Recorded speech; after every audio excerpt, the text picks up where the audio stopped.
Na mtazamaji, karibu tena katika Ben Media. Hii ni stesheni nambari 1 inayokuletea habari za kuaminika, michezo na burudani.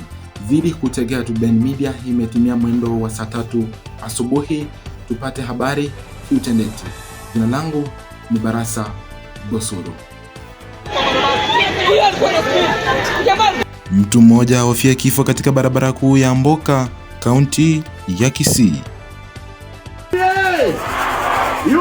Gavana Natembeya na Cleophas Malala wazuru eneo la Malava kwa ajili ya kampeni.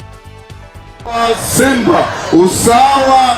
Siasa, zawadi ya Kabuchai Chwele za kita mizizi.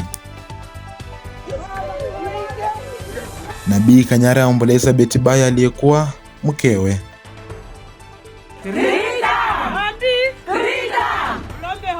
Akina mama kutoka katika kaunti ya Bungoma wanaonyesha furaha yao baada ya kupigwa jeki katika biashara.